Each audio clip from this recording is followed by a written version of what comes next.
राष्ट्रपति के अभिभाषण पर चर्चा का आपने मुझे समय दिया, उसके लिए आपका धन्यवाद ज्ञापित करूंगा। अखिलेश जी ने शुरुआत की थी प्रयागराज महाकुंभ में दिनांक 29 जनवरी को मौनी अमावस्या के दिन भगदड़ के अंदर जो दिवंगत लोग हुए उनको मैं श्रद्धांजलि अर्पित करता हूं और देश की सरकार से मांग भी करता हूं कि इस भगदड़ में मृतकों के सही आंकड़े नाम के साथ देश की जनता के समक्ष रखे जाए। कुंभ हमारी सनातन संस्कृति और आस्था का संगम है। सदियों से इस देश में महाकुंभ का आयोजन भी होता जा रहा है, लेकिन सरकार अपनी नाकामी छुपाने के मृतकों के सही आंकड़े नहीं दे रही है। सभापति महोदय, इसको लेके पूरे वर्ल्ड में देश के अंदर कुंभ का जो क्रेज था, इसमें कोई दो राय नहीं। एक मिनट, करोड़ों लोग इसके अंदर स्नान भी कर गए, लेकिन आज भी कई लोग अपने परिजनों को ढूंढ रहे हैं। तो सरकार को इसमें नाकामी किसकी रही, स्टेट गवर्नमेंट की रही, किन की रही, जिम्मेदारी किन की थी, कौन आयोजन वहाँ करवा रहे थे, कौन अधिकारी थे, इनके खिलाफ भी इस मामले में कार्रवाई, सरकार को बड़ी कार्रवाई करनी चाहिए, ये मैं मांग करता हूँ। सभापति महोदय, किसान और एमएसपी, किसान कर्ज माफी का कल भी मेरा सवाल था। सभापति महोदय, जो कृषि बजट आप लाए उससे शायद 2 गुना 3 गुना किसानों पर कर्जा होगा देश के अंदर। 33,52,446 करोड़ का कर्जा देश के किसानों के ऊपर है। मैं मांग करता हूं कि आप इस कर्ज को माफ करें। आप हर चीज जब कह रहे हैं, और इसमें कोई दो राय नहीं कि जवान और किसान ने आपको लगातार 2 बार सत्ता के शिखर पर बिठाया, और पूर्ववर्ती सरकार ने भी कोई बहुत बड़ा किसानों के लिए नहीं किया, लेकिन आज आप करो, आप ही क्यों करो, उन्होंने नहीं किया, 60 साल नहीं हुआ, 70 साल नहीं हुआ, आज तो आप लोग हो। तो किसान कर्ज माफी की मैं मांग दोहरा रहा हूँ कि पूरे देश के अंदर राजस्थान सहित आप किसान का कर्जा माफ करें। एमएसपी खरीद पे जो गारंटी कानून की आपने बात करी थी, तीनों कृषि बिल 700 किसानों की शहादत के बाद आपने लिए, तो मैं मांग करता हूँ कि तमाम ये राइडर जो 25 क्विंटल का आप रखते हैं, 25 क्विंटल हम खरीदेंगे, बाद में नहीं हटाएंगे। इस राइडर को हटाते, बाद में नहीं कि राइडर को हटाते हुए तमाम खरीद आप करें, ये मैं आपसे मांग करता हूँ। किसानों की आर्थिक स्थिति सुधरेगी, बूस्टर डोज मिलेगा। एक बार संपूर्ण कर्जा माफ करें, जिस तरह चौधरी देवीलाल ने 90 के अंदर 10,000 का मूल कर्जा जो ब्याज से चाहे लाख, 80,000, 2 लाख, तब आप लोग भी इसी चाहते हैं तो माफ किया था, ये मैं मांग करता हूँ। सर महोदय, अग्निवीर जो लेके आए, निश्चित रूप से देश के अंदर हमारे जवानों के अंदर जज्बा था। बहुत रैलियां, मेरा घर स्टेडियम के सामने नागौर के अंदर बच्चे दौड़ने के लिए आते थे, शेखावाटी के अंदर, हरियाणा, यूपी, पंजाब, लेकिन अग्निवीर आने के बाद जो सेना के अंदर क्रेज था जाने का, वो खत्म हो गया। मंत्री जी, आप मेरी तरफ देख रहे हैं, इसके अंदर आप करें कि हमारे बच्चे सेना के अंदर जाएं। और इन्होंने, रक्षा मंत्री जी ने एक बयान दिया कि अग्निवीर को लेके जाने की इच्छुक और सेना के सम्मान को हम लोग बहुत रख रहे हैं, और लिखा कि अग्निवीरों को कार्यमुक्त होने के बाद कौशल प्रमाण पत्र दिया जाएगा। तो कौशल प्रमाण पत्र के लिए सेना के अंदर थोड़ी जाते हैं। हमारी जो सेना है, वर्ल्ड की सबसे नंबर 1 सेना, थल सेना, हमारी एयरफोर्स, हमारी नेवी। तो मैं मांग करूंगा कि अग्निवीर की योजना को समाप्त करके पूर्व की भांति सेना भर्ती रैलियां चालू की जाए।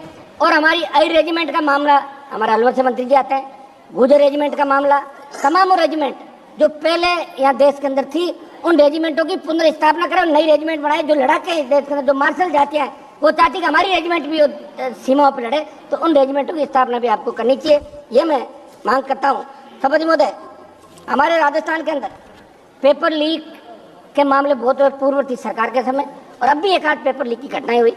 एसआई भर्ती, जिसके अंदर आरपीएससी के एक सदस्य को पकड़ा और 50 ट्रेनी एसआई जेल के अंदर, उनमें कुछ की जमानत हो गई।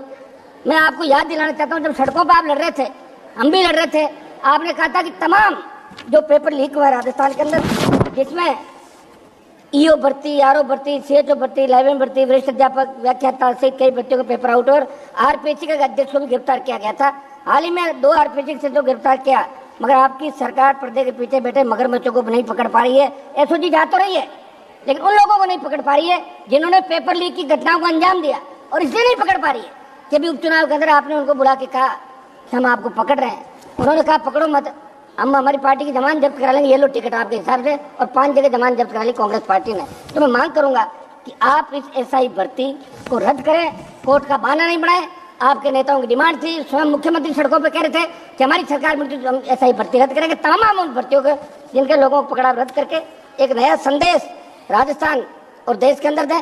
सभापति महोदय, सीबीआई के मामले को राजस्थान के हमारे बहुत चर्चित मनोहर राजपुरोहित अपहरण की जांच हाईकोर्ट के निर्देश के बाद सीबीआई ने अभी तक शुरू नहीं की। लंबे संघर्ष के बाद लवली कंडारा एनकाउंटर की जांच तो शुरू हो गई, सीबीआई ने कर दी, लेकिन बाड़मेर जिले के कमलेश प्रजापति फर्जी एनकाउंटर की जांच के अंदर कुछ नेताओं के नाम आ रहे हैं, वो जांच सीबीआई ने अभी चालू नहीं की। हम चाहते कि इसमें क्या कार्रवाई सदन को मालूम पड़ना चाहिए। जोधपुर में अनिता जाट हत्याकांड के मामले में स्टेट पुलिस द्वारा चार्जशीट दाखिल करने के 5 दिन बाद सीबीआई ने एफआईआर दर्ज की है।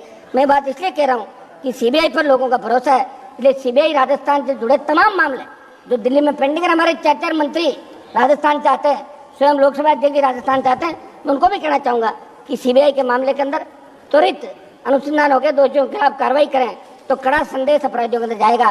सवद महोदय, आबकारी नीति आपके माध्यम से हाल ही में राजस्थान की भाजपा सरकार जो आबकारी नीति लेकर आई, मंत्री जी थोड़ा एक मिनट, राजस्थान का मामला, आबकारी नीति जो राजस्थान की सरकार लेके आई है, वैसे तो हम शराबबंदी के खिलाफ जो आंदोलन हो राजस्थान का हमने हिस्सा लिया कि शराबबंदी होनी चाहिए।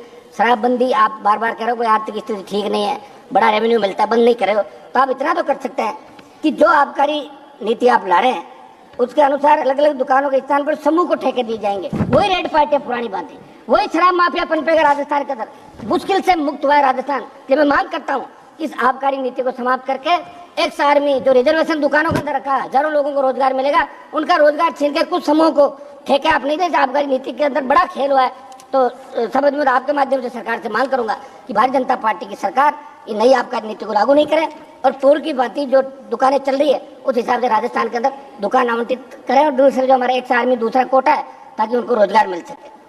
समझ महोदय, उत्तर प्रदेश के अंदर आबकारी नीति के अंदर बदलाव राजनाथ सिंह ने किया था, पहले भी वहाँ ऐसा चलता था और आपकी सरकार ने भी वहाँ दुकान देने का काम आपकी सरकार ने किया, इसलिए आप अपनी सरकार के निर्णय को बदलने का काम नहीं करें।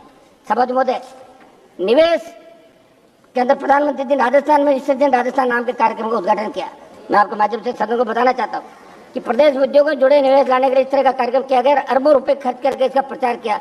एक तरफ, दूसरी तरफ राजस्थान राज्य से प्रदेश में निवेश की तैयारी में 20% निर्यात घट गया।